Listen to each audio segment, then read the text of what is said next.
할렐루야. 네, 오늘 이 시간 자유케 하시는 생명의 빛이라는 제목으로 하나님의 마음을 전할 때 많은 은혜가 있길 주님의 이름으로 축복합니다.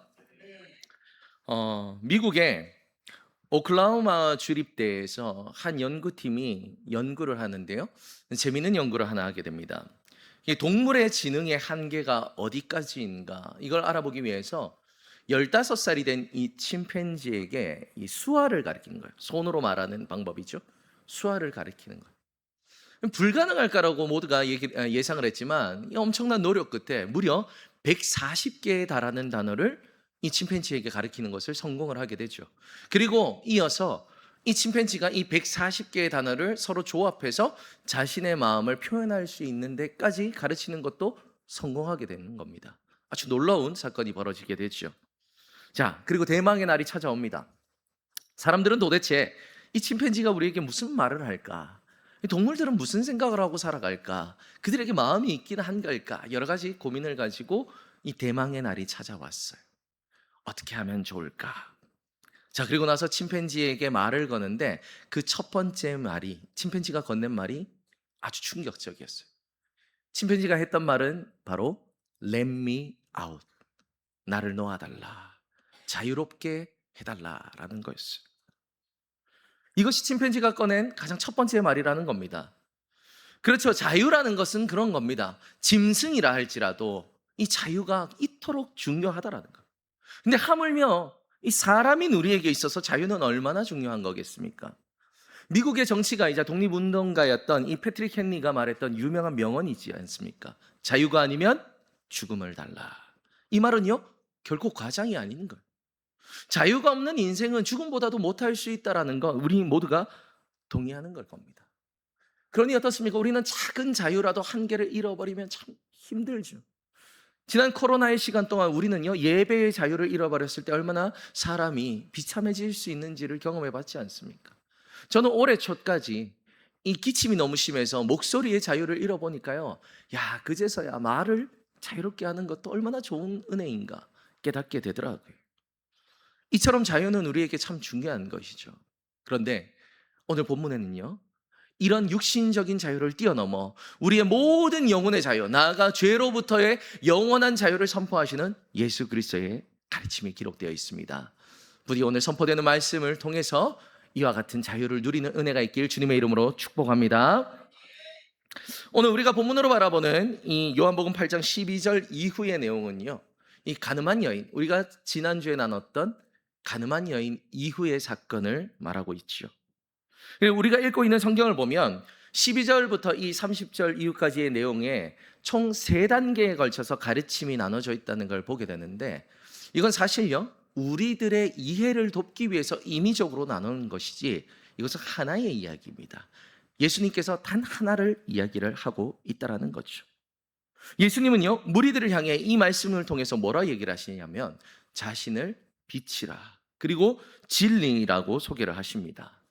사랑하는 성도님, 이것이 진리입니다. 그런데 여기에는 공통점이 있어요. 빛과 진리의 공통점 무엇입니까? 그것은 깨닫게 한다라는 공통점이 있죠. 그렇지 않습니까? 어두움 가운데 빛이 비치면요, 비로소 그 어둠 속에서 사물의 모습이 드러나게 되고 우리는 그 사물이 무엇인지를 보고 깨닫게 되죠. 무지한 자에게도 진리가 들어가게 되면 어떻습니까? 그는 비로소 큰 깨달음을 얻고 그 안에서 진리가 무엇인지를 바로 보게 되는 것입니다. 다시 말해 빛과 진리라고 말씀하시는 그 예수님, 내가 곧 빛이고 내가 곧 진리다라고 하는 이 말씀은요, 분명한 의미를 가지고 있다는 거예요. 그것은 예수님을 통해서 우리가 깨달아야 되는 진리가 있다는 것입니다. 자, 그렇다면 예수님은 무엇을 우리에게 알려주고 싶으셨던 것일까? 예수님이 빛이고 예수님이 진리인데 그것을 통해서 우리에게 무엇을 말씀하시고자 했던 것일까? 그 첫 번째는요, 먼저는 세상의 본질에 관한 것입니다. 12절의 말씀 띄워주시겠습니까? 12절의 말씀 우리가 함께 봤습니다.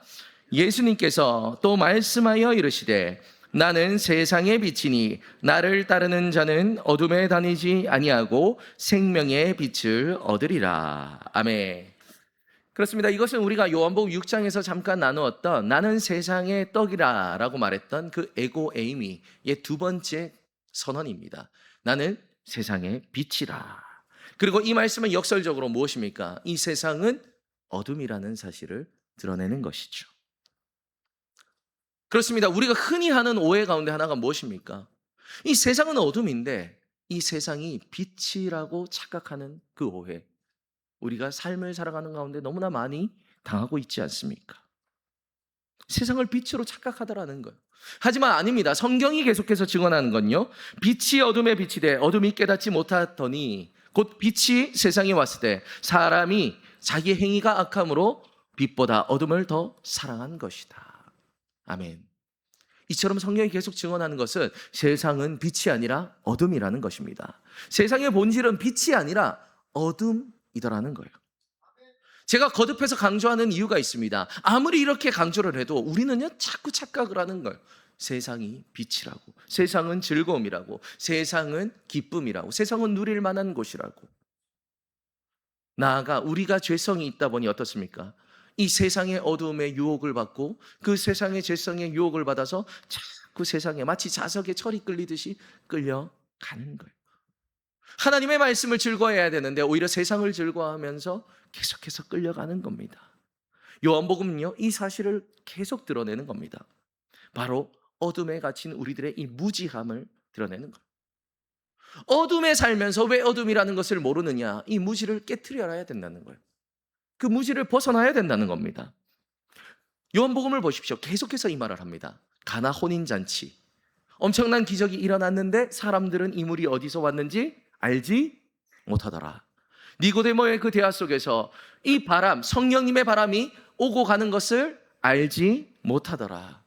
사마리아 여인을 만났을 때도 이 생명의 샘물이 어디서 오는지 알지 못하고 예수님께서 제자들에게 나에겐 영원한 양식이 있다 말했지만 제자들은 알지 못하더라. 38년 된 병자를 고쳐주셨는데 그 38년 된 병자는 나를 고쳐주신 이가 누군지 알지 못하더라.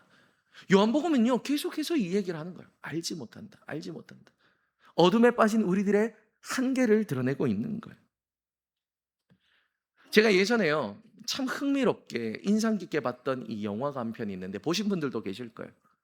이 제목이 눈먼 자들의 도시라는 영화입니다. 조금 어려운 내용이긴 해요. 이게 포르투갈 출신의 작가인 주제 사라마구라는 작가가 쓴 동명의 소설을 기반으로 해서 만든 영화인데 사실 내용은요 아주 심플합니다. 하나의 가정으로 시작되는 거예요.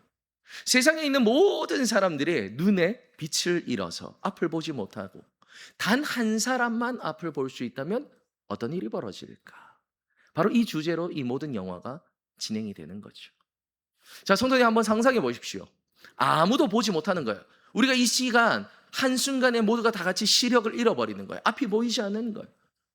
그러면요, 우리 생각에는 서로 어려움을 처했으니 서로 손도 좀 잡아주고 화장실 갈 때 손 잡고 이끌어 가기도 하고 가르치고 주고 먹여주고 좀 약한 사람을 돌봐주고 그래 살 것 같지만 영화의 내용은 그렇지 않아요. 인간의 본성은 그게 아니라는 거예요. 하루 이틀은 그런가 하더니 3일째가 지난 그때부터요 사람들의 본성이 나오기 시작하는데 폭행과 압제, 사기와 불륜이 일어나는 거예요. 엄청난 일들이 벌어집니다. 그리고 눈 떠 있는 한 주인공은요 그걸 바라보면서 경악을 금치 못하는 거죠. 인간의 본성이 이처럼 더럽구나. 자, 그리고 나서 그 사람들이 깨닫게 된 진리가 하나 있습니다. 왜 사람들이 이런 더러운 일, 엄청난 폭행과 압제와 바로 옆에 남편과 아내가 있음에도 불륜을 저지르는 그런 말도 안 되는 일을 벌이고 있는가라고 했을 때 그 사람의 독백은 이런 거예요. 보지 못해서다. 눈이 어두워서다. 그러니 자신의 행위가 얼마나 더러운지 보지 못하고 자신의 삶이 얼마나 엉망진창인지 보이지 않으니 아무렇지도 않다고 생각하면서 깨닫지도 못하고 그 어둠에 익숙하여 그 어둠에 기대어 아니 이제 오히려 이것이 더 편하다 말하며 그들은 그렇게 살아간다라는 것이죠. 이것이 눈먼 자들의 도시라는 영화의 전체적인 내용인데 성도님, 이것이 오늘을 살아가는 우리들의 삶의 모습이지도 않습니까? 저는 정말 그런 생각이 들었습니다. 정말 그렇지 않습니까? 제가 앞서 말씀드린 것처럼요 세상의 본질은 어둠입니다. 그런데요 우리가 정말 이 어둠 속을 살아가는 자들처럼 살아갑니까? 많은 사람들이요 이걸 깨닫지 못한 채 살아가는 거예요. 일말의 고민도 거리낌도 없이, 그러니 어떻습니까? 세상이 주는 즐거움을 받아 마시는 거예요. 먹고 즐기는 겁니다. 물질이 주는 기쁨, 정욕이 주는 기쁨을 거리낌 없이 받아들이는 거예요. 왜요? 이것이 어둠이라는 걸, 죄라는 것을 보지 못하기 때문에, 어둡기 때문인 거죠. 안타깝게도, 그리고 우리는 죄인이기에 모두가 이와 같이 세상에 끊임없이 유혹을 받으며 살아가는 거죠. 사랑하는 성도님, 혹시 지금 이 시간 이 말씀이 불편한 분이 계십니까? 하지만요, 이것은 저의 평가가 아닙니다. 이것은요, 세상을 향한 예수 그리스도의 평가입니다. 44절의 말씀 띄워주십시오. 함께 봤습니다. 너희는 너희 아비 마귀에게서 났으니 너희 아비의 욕심대로 너희도 행하고자 하느니라. 그는 처음부터 살인한 자요 진리가 그 속에 없으므로 진리에 서지 못하고 거짓을 말할 때마다 제 것으로 말하나니 이는 그가 거짓말쟁이요 거짓의 아비가 되었음이라. 아멘. 참 듣기가 힘들죠. 아픕니다. 괴롭습니다. 우리가 거짓의 아비인 마귀의 자녀처럼 살아간다는 이 예수님의 선언은요, 참으로 우리들의 마음 한켠을 무너뜨리는 그런 아픔의 말씀이죠. 근데 이것이 본질이라는 것, 어쩔 수 없는 현실이라는 겁니다.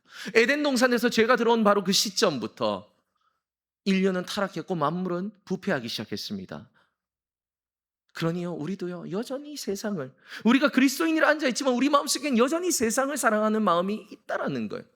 목사인 저도 다를 바가 없다라는 거예요. 누구나 연약한 죄성이 있고 누구나 세상 가운데 휩쓸리는 부분이 있다라는 거예요. 제가 자주 드리는 예이지만 오늘 한 번 더 예를 들어봅시다. 한번 상상해 보십시오. 하나님의 말씀을 듣는 이 시간보다요, 우리가 직장에서 보너스를 받았을 때, 로또에 당첨됐을 때 우리는 더 한바구음을 짓고 있지 않습니까? 대부분이 그래요. 예배를 드리는 시간이요, 1시간만 넘어가도 다들 막 표정이 울그락불그락해지는 거예요. 근데 자기가 좋아하는 영화를 볼 땐 2시간짜리도 즐겁게 봐요. 수련회를 가자 하면요, 하루만 해도요, 아이고 죽겠다, 나는 못한다, 오전만 참여하고 오후에는 도망갈란다. 하지만요, 자기가 좋아하는 여행을 떠나면 2박 3일이 뭡니까? 일주일, 한 달도 가고 싶어 하는 게 우리들의 현실이에요. 하나님께 순종하며 교회에 헌신하기보다 나의 즐거움을 위해서 먹고 마시는 데 시간을 쓰는 것이 훨씬 기쁜 것이 어찌 보면 사람의 본성이라는 겁니다. 성도님, 이 모든 모습이 무엇을 말하는 겁니까? 그리스도인인 우리들조차, 예수님을 나의 구주로 모셨고 고백하는 우리들조차 세상이 주는 기쁨과 이 죄의 유혹을 날마다 받고 있다는 것. 이 영적 전쟁의 현장이더라는 거죠. 그리고 때로는 참 안타깝게도 어떻습니까? 그 죄에 무릎을 꿇을 때가 있다라는 거예요. 이게 우리들의 안타까운 현 주소입니다. 자, 그래서 중요한 것이 무엇입니까? 지난주에도 나눴던 것처럼요, 중요한 것은 내가 이만큼 연약한 존재라는 걸 인정해야 된다는 것. 세상은 어둠이라는 걸 인정해야 된다는 겁니다. 거기서부터 회개가 일어나고 회복이 일어나는 거예요. 지난주에 나눴던 음행한 여인을 보십시오. 자신의 그 끊을 수 없는 죄악 속에서 그녀가 회복될 수 있었던 유일한 이유는요, 그녀가 죄를 사랑하지 않아서가 아니에요. 그가 죄를 이겨서가 아닙니다. 그녀가 끝까지 예수님 앞에 있었고 자신의 죄를 주님 앞에 내어놓음으로 회복되기를 소망했기 때문입니다. 먼저는 무엇입니까? 내가 연약한 자라는 걸 인정해야 된다는 것. 예수님은 바로 그것을 위해 이 땅에 빛으로 오셨음을 믿으시길 바랍니다. 그렇습니다. 예수님은 세상에 빛으로 오셔서요, 우리의 이 어둠을 분명하게 드러내셨습니다. 그리고 이건 분명한 은혜이고 사랑입니다. 지금 이 시간 우리들의 마음이 불편하다면요, 그 또한 사랑임을 믿으시길 바랍니다. 왜 그렇습니까? 우리는 이미 죄인이고 우리는 이미 죽어가는 병자인데 아무 문제 없는 것처럼 내일을 살아간다면 그것이 저주죠. 하지만 예수님의 말씀이 우리 마음을 불편케 한다면, 내가 죄인처럼 그래서 느껴진다면, 나에게 더 이상 소망이 발견되지 않는다면 그제서야 정확한 치료, 영적인 회복을 기대할 수 있게 되기에 예수님의 이 아픈 말씀은 또한 은혜인 줄 믿습니다. 그렇습니다. 세상의 본질은 어둠이며 죄의 본성을 가진 우리는 이 유혹을 받고 있는 것, 이 처참한 현실을 깨닫게 하기 위해서 예수님은 말씀하십니다. 그래서 내가 왔다. 너희들의 현실을 알려주기 위해. 그것이 세상의 빛이라는 아주 중요한 선언이신 거죠. 그리고 예수님의 말씀은 자연스레 두 번째 가르침으로 이어집니다. 21절의 말씀을 우리가 함께 봤습니다. 다시 이르시되 내가 가리니 너희가 나를 찾다가 너희 죄 가운데서 죽겠고 내가 가는 곳에는 너희가 오지 못하리라. 아멘. 지금 예수님께서 말씀하시는 것이 무엇입니까? 우리가 종국에 처할 상황에 대해서 얘기를 하는 거예요. 너무나 무서운 말씀을 하는 겁니다. 너희는 죄 가운데 죽을 것이다. 그리고 너희는 결코 내가 있는 곳에 가지 못할 것이다. 예수님이 계신 곳이 무엇입니까? 우리가 영원한 소망을 담은 그 본향, 하늘나라, 그 천국을 말하는 거예요. 근데 죄인인 너희들은 결코 내가 있는 곳에 오지 못하리라. 너무나 무서운 말씀을 하고 계시는 겁니다. 근데 바로 이것이요 또한 요한복음의 선포의 특징인 거예요. 요한복음은요 계속해서 우리에게 뭘 말하냐면 두 나라가 있다라는 걸 말합니다. 하나는 무엇입니까? 하나님을 구주로, 예수 그리스도를 구주로 하나님을 나의 아버지로 고백한 자들이 머무는 하나님의 나라가 이 땅 가운데 있고, 또 하나는 죄의 자녀로서 살아가며 죄의 유혹을 받으며 자신의 정욕대로 살아가는 이 세상의 나라가 있다. 그리고 이 두 나라가 있을진데 이 두 나라는 결코 간섭할 수 없으며 한 다리는 이쪽에 한 다리는 저쪽에 거칠 수 없다. 하나님의 나라에 속하든지 세상의 나라에 속하든지 결정해야 된다는 것이 요한복음의 특징이죠. 중간지대는 없다라는 겁니다. 그렇습니다. 성도님, 하나님의 나라는 공의와 의가 가득한 나라입니다. 그렇게 의롭지 못한 자는요 결코 거기에 들어갈 수 없는 거예요. 그래서 예수님은 이 두 번째 말씀을 통해서 우리의 종국의 결론을 알려주는 겁니다. 우리가 아무리 멋지게 살았다 하더라도, 우리가 이 세상 속에 아무리 많은 걸 이뤘다 할지라도, 아무리 많은 사람의 존경을 받았다 할지라도 그것이 예수님께, 그 예수님의 나라에 들어갈 수 있는 조건이 되지는 못한다라는 것. 너희는 모두가 죄인이니 내가 있는 곳에 오지 못한다. 이것을 깨달아야 된다는 것이죠. 온 인류가 처한 비참의 현실인 겁니다. 어떤 분들은 이 말씀이 비정하게 느껴질 수도 있지만요, 이것은요 하나님의 나라에 대한 아주 정확한 원리를 말씀해 주신 겁니다. 왜냐하면 그것을 알아야 우리가 타협하지 않기 때문이에요. 사랑이라고 하셔서요 언제나 유순하게 듣기 좋은 말만 하는 게 사랑이 아니라는 거예요. 아닌 건 아니라고 말씀해 주시는 것, 그것이 사랑인 거죠. 예수님이 이 말씀을 하신 분명한 이유는요, 당시 유대인들 가운데는요 자신의 의로, 자신의 선함으로, 자신의 노력으로 구원을 받을 수 있다라고 믿는 사람이 있었기 때문이에요. 내가 율법을 열심히 지키면, 내가 선하게 살아가면, 내가 높은 자리에 오르면 나는 하나님의 나라에 들어갈 수 있다. 유대인들에게 놀랍게도 이런 마음이 있었다는 거죠.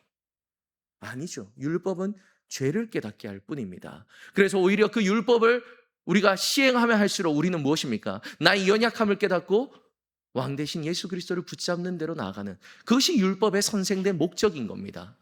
근데 바리새인은요 내가 할 수 있다라고 믿었다는 거예요. 놀라운 것은 오늘날에도 그런 사람들이 참 많다는 겁니다. 나의 힘으로, 나의 능력으로 나는 선행을 이뤄서 내세를 보장받겠다.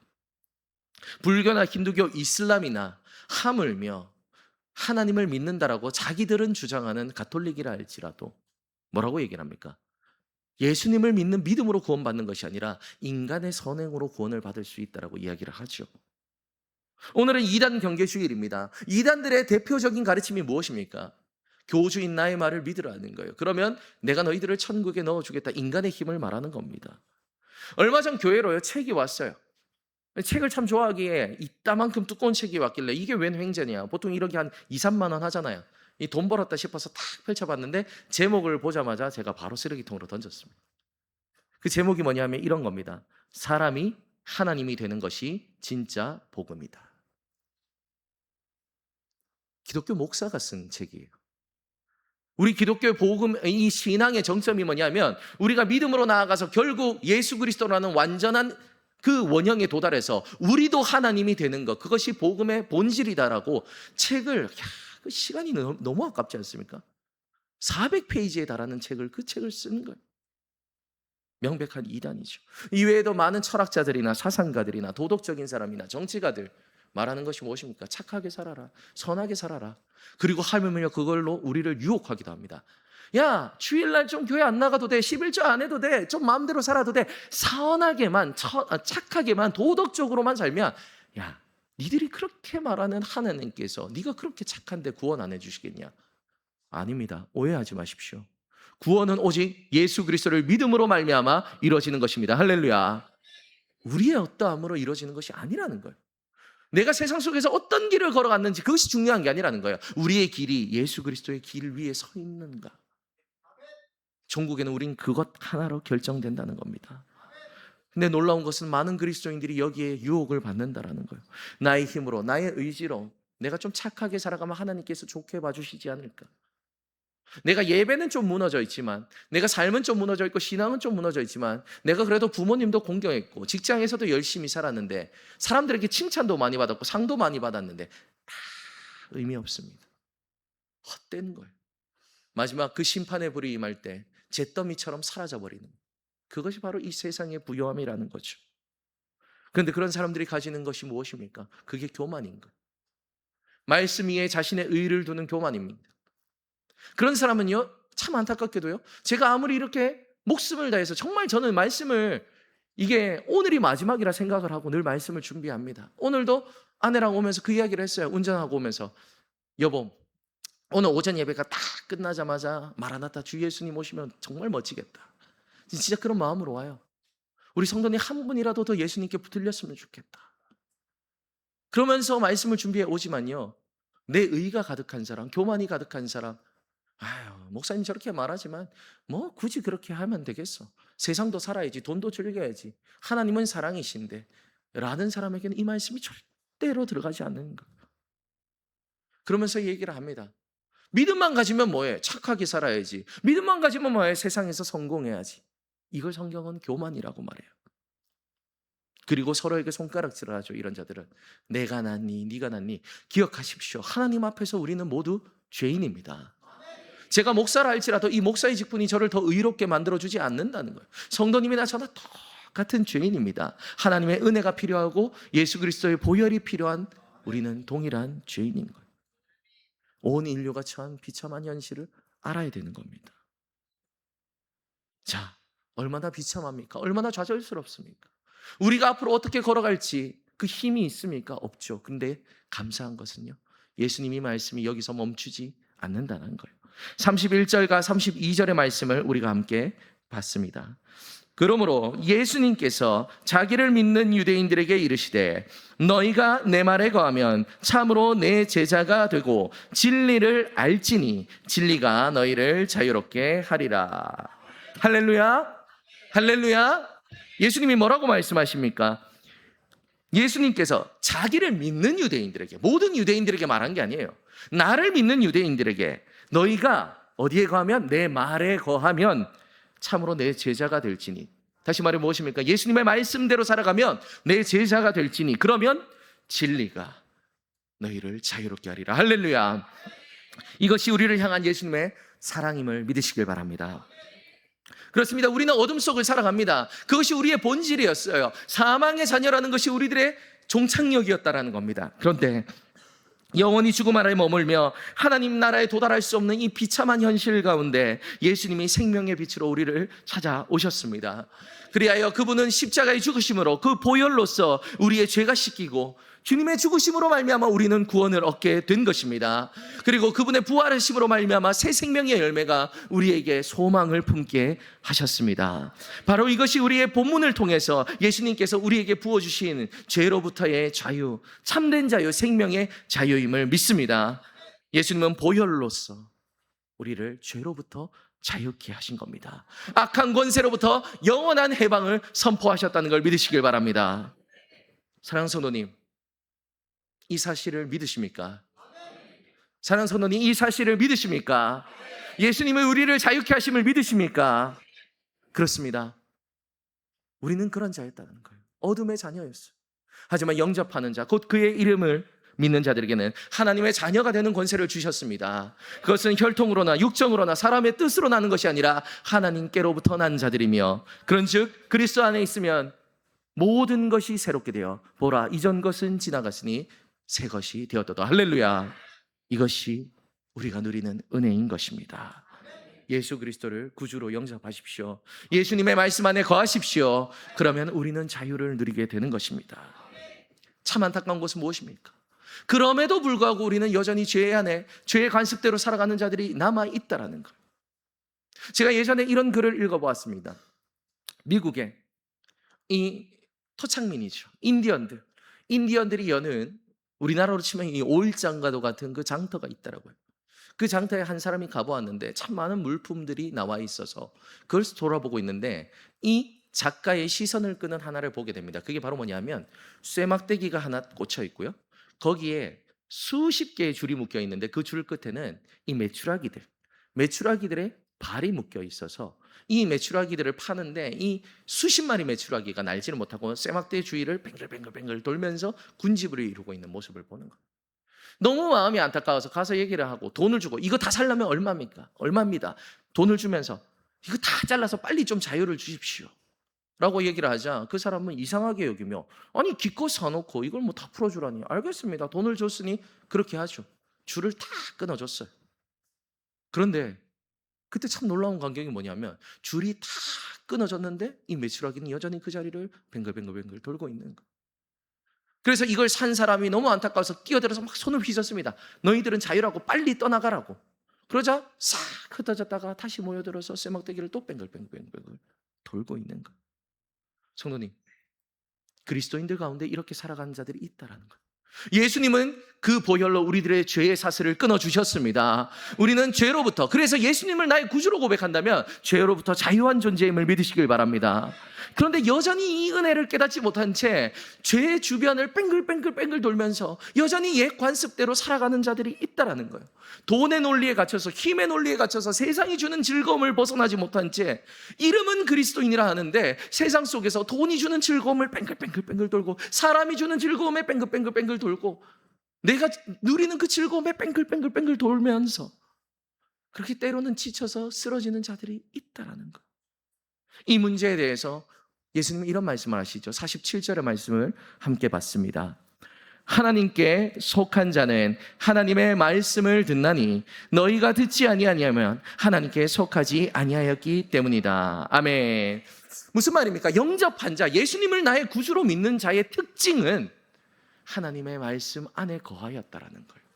내가 입술로 나는 예수님을 믿습니다. 이것이 예수님을 믿는 증거가 아니라는 거예요. 예수님이 분명히 드러내신 것은 무엇입니까? 나의 말을 믿는다면 앞에도 말씀하셨지 않습니까? 내 말을 들어야 된다. 하나님의 말씀에 순종해야 된다. 그 거하는 자에게 무엇을 주신다는 겁니까? 참된 자유를 주신다는 거예요. 근데 우리가 여전히 하나님의 말씀을 들어야 되는데 설교가 끝나고 문을 열고 나가는 순간 내 말을 듣는 거예요. 설교는 설교고 자 그래 내일부터 내가 어디로 놀러 갈까? 돈 벌면 무엇을 살까? 무엇을 누릴까? 여전히 이걸 버리지 못하니까 10년 생활하고 20년 신앙생활을 했지만 여전히 그 자리를 벗어나지 못하는 거예요. 자유를 누리지 못하는 거예요. 그러니 예배를 드리는데도 그 사람들의 얼굴의 표정을 보면 기쁨이 없는 거예요. 이 하나님이 임재하신 이 자리에서 하나님을 보지를 못하는 거예요. 이 얼마나 안타까운 현실입니까? 사랑하는 성도님, 지금 이 시간 이 자리에 하나님이 임재해 계십니다. 성도님의 손을 예수 그리스도께서 붙잡고 계십니다. 이것을 보기 위해서, 이 자유를 누리기 위해서 우리가 해야 될 것은 주님의 말씀에 전적으로 순종해야 되는 것이죠. 여기서 포인트가 무엇입니까? 이 순종의 주권이 나에게 있다라는 것. 예수님은 계속해서 이걸 강조하십니다. 너희들의 마음밭을 갈고라는 그 말씀을 통해서 하나님의 말씀이 어떠하든 간에 이걸 받아들이고 말고는 결국 나에게 달려있다는 걸 이야기를 하는 거예요. 제가 동역자들과 한 번씩 이야기를 나누다 보면 늘 듣게 되는 이야기가 뭐냐면 성도들에게 이런 말을 들을 때 참 고민이 된다는 거예요. 예배가 끝나고 나면요 성도님들에게 이 설교에 대한 피드백이 오는데 이렇게 얘기를 한답니다. 목사님 오늘 말씀은 조금 어렵습니다. 좀 쉽게 해주십시오. 목사님 오늘 말씀은 제 마음을 너무 찌릅니다. 좀 사랑의 말, 위로의 말을 해주면 안 되겠습니까? 목사님 오늘 이 말씀은요 세상과 너무 동떨어져 있는 것 같습니다. 우리가 좀 세상도 적당히 즐기며 살아가는 게 하나님이 기뻐하시지 않겠습니까? 무슨 말입니까? 선포되는 말씀이 힘들다는 거예요. 아프다는 거예요. 순종하기 싫다는 겁니다. 그러니 내가 바뀌는 것이 아니라 목사님이 바꿔주십시오. 하나님의 말씀을 바꾸라는 거예요. 자, 그런데 아십니까? 실상 예수님의 말씀을 들어보시면요 예수님의 말씀 가운데 쉬운 게 없었어요. 안 아픈 말씀이 없었어요. 생각해 보십시오. 예수님이 능력이 없어서 어렵게 말씀하셨겠습니까? 예수님의 마음에 사랑이 없으셔서 우리를 아프게 하셨겠습니까? 우리를 위해 목숨까지도 내놓으신 분이 예수 그리스도임을 믿으시길 바랍니다. 그런 분이 우리에게 이렇게 아픈 말씀을 던진 데는 이유가 있어요. 목적은 단 하나, 우리를 살리시기 위함입니다. 어떻게든 살려놓고 봐야 될 거 아닙니까? 물에 빠져나가는 그 아이에 잡혀갔을 때 물속에서 구해본 사람들은 알 거예요. 가만히 있지 않아요. 발버둥을 치는 겁니다. 자기가 괴로우니까. 그러다 보면요, 팔꿈치에 코를 막고 피가 흘리기도 하고 별의별 일을 다 해요. 손톱으로 긁혀서 우리가 얼굴이 긁히기도 하고. 근데 그 순간 구해주려고 해도 난리네. 에이, 죽어버려라. 누워버리면 어떻게 되면 죽는 거예요. 이 사람이 어떻게 됐든 간에 일단은 잘잘못을 알기 전에 살려놓고 봐야 되지 않겠습니까? 아무리 괴롭더라도 목을 졸라서라도 기절을 시켜서라도 끌고 나와서 목숨부터 살려놔야지. 그 다음이 있는 거 아니겠습니까? 예수님의 말씀이 그런 거라는.